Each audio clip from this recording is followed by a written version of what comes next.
Hello everyone, this is Critic giving you Game 2 in a series between OGS's MC and StarTale's Ace here on Terminus RE or Terminus RE.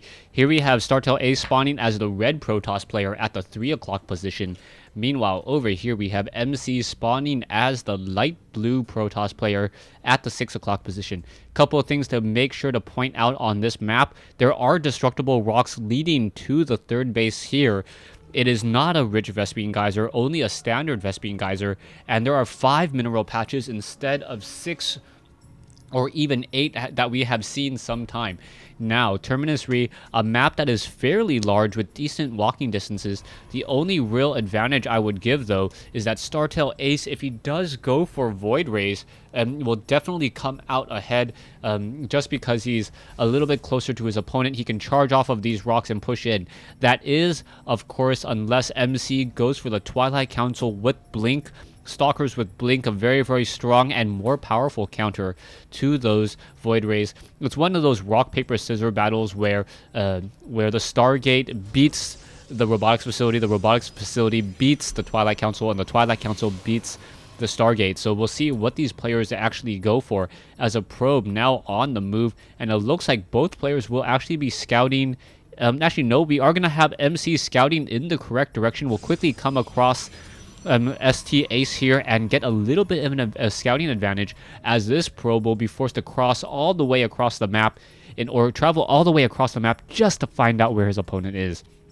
Probe now walking up that ramp, and we'll be able to get a lot of information, a lot of sight, and perhaps delay some of the building that is currently going on here. So you can see the probe just wandering around, sees the one assimilator with 3 probes on it, sees the second pylon. We should be getting in a cybernetics core in just a moment, a little bit of damage being dealt, but not very much at all, as the probe's now coming off the mineral line to try to get some damage there. A probe from Ace now coming in and should be able to walk up that ramp in just a moment and pretty much see everything that he needs to see. MC is going for a second assimilator, so we'll see if MC goes for a lot of sentries like he did last time, trying to gather a large amount of energy, or if he decides to change it up. The probe's simply going to walk up that ramp now. He does see that second gateway by MC, so it does look like it will be double sentries being trained. And I like this build by MC. MC, with these double sentries, should be able to place down enough force fields on the ramp for the reinforcements to come in rather quickly. A Stalker now being trained.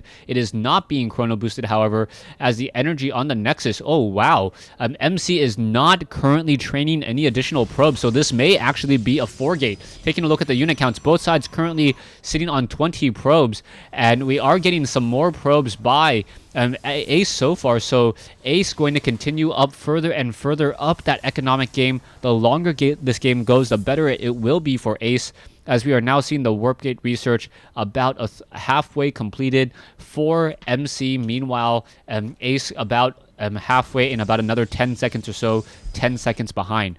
One probe sitting by the Xel'Naga Watchtower here. We are getting another probe by this Xel'Naga Watchtower here, so a little bit of a curious positioning so far as this game continues. You can see a Stalker trying to activate this Xel'Naga Watchtower, and the units will be coming in, and Ace has to be very careful with these units. There is one Stalker up on the high ground, a sentry being trained, double sentries being trained now, so it is going to be 3 early Stalkers now looking for any proxy pylons here, making sure to deal that damage. And now you can see a Stalker going to be able to get that final shot off on that scouting probe.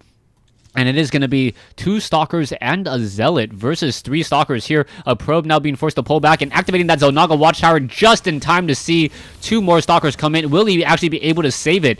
It looks like the Stalker down to 51 hit points already. The unit's trying to run away, and that poor Stalker down to 12 hit points. And that's going to be a very, very dangerous loss there, as every Stalker counts and down it goes. It looks like MC Stalkers just wanted to travel a little bit faster, as MC now charging up that ramp with 2 of those units. A Zealot now using that high ground advantage, trying to fight back. That Zealot absorbing a decent amount of damage, but he has to be very careful, completely throwing his life away for ire as the Stalkers are battling now. You can see this early portion of the game, both sides battling. One Stalker down on both sides, as more Stalkers are now being warped in. This Stalker dangerously low on hit points, needs to be pulled away. Probes now coming off the mineral line, and now MC is in a bit of trouble, as the probes are just going to come in and try to focus more damage in. The probes are coming off, and down it goes. So the total losses 625 versus 575, trying to even it up just a little bit as we are getting a bit of sneaky play here.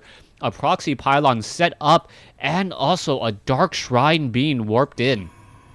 So the key question was whether or not he saw that Dark Shrine. Taking a look back over here, he did see the Twilight Council, but he did not see the Dark Shrine. But it's not going to matter as MC this time around going for the robotics facility, and that is an issue that the Immortals obviously going to counter the Stalkers, and also the Observer's going to reveal those Dark Templars. One Dark Templar now will try to simply walk his way up that ramp, an additional Dark Templar also coming in as well, but the Observer will pop out just in time. And that's always something that's very, very difficult. Poor Dark Templar getting destroyed there, and now unable to do any real secret attack, getting very unlucky with that timing. One Dark Templar now sitting outside. The Observer able to get sight of that Dark Templar once more. The Dark Templar just needs to try to outrun the Observer, and that is it. But it doesn't look like that's going to happen. The Dark Templar once again getting picked off, and those are very expensive units to be losing. You can see now Blink being researched, trying to transition into a different style of game. Also going into a 5-gate now, as he is hiding a Nexus at the 12 o'clock starting location, trying to get back into this game any which way possible. The Stalkers are over here. The Stalkers are researching Blink as well. One Stalker battling against an army of Stalkers, and that is never a fight you want to see. Those Stalkers coming in from behind, looking like they're able to catch up just ever so slightly. One Stalker perhaps should position itself there to try to get in some free shots. And now there is also a sentry in this battle. So that sentry going to be very, very critical in trying to cut off any of these units. A probe now trying to come in, and that photon cannon almost able to get the Observer down, but unable to do so. Warp Gate research currently on cooldown. As this Nexus is almost up and running, you can see more units are being warped in over here as well. The Observer able to see just barely up onto that high ground. If the Photon Cannon was just a little bit closer, perhaps it would actually be able to get shot down there. As the Immortals, the Sentry needs to drop a force field. More Sentries need to be warped in. And perhaps that would just delay the inevitable long enough, but the Stalkers are simply just going to blink up the ramp instead. There you go. There's the force field, and now that Observer up on that high ground, unable to see the Observer over here, and the Stalkers are just going to wait for the force field to go down, and then battle it up. Both sides battling it there. Both sides changing down. There's the blink. There's the force field there, as the Stalkers are now charging up that ramp. A Zealot was able to sneak by. Probes coming off the mineral line. Both sides continue to battle it out as the Immortals and the Sentries are unable to really do all that much. oGsMC just trying to fall back here. Probes getting in a lot of damage with no additional anti-attack there to try to get rid of that Observer. The Observer, I believe, was actually finally taken down, and an Immortal and Stalkers continue to push their way in. The Immortal just simply taking down that one Photon Cannon so easily, and there's the GG. So Ace quickly losing 2-0 to MC in this Protoss versus Protoss mirror match. Ace getting very unlucky with the timing on his Dark Templars, losing 225 resources, or 450 resources that quickly without dealing that much damage, and MC just counter pushed absolutely perfectly. Thanks for watching, thanks for listening. I hope you guys enjoyed this 1v1 replay and this best of 3 series between MC and Ace.